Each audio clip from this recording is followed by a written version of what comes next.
Cricket board نے ثقلین مشتاق اور شان ٹیٹ کی 1 سال کے لیے رواں برس فروری میں تقرری کی تھی۔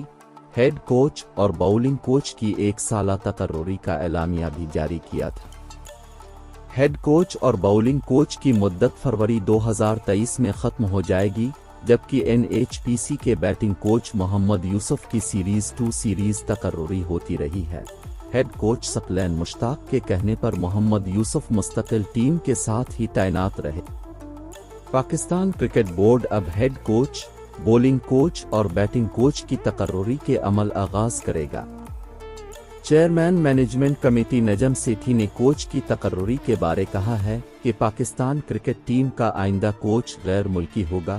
قومی ٹیم کے ہیڈ کوچ کے لیے مکی آرتھر مضبوط امیدوار ہے۔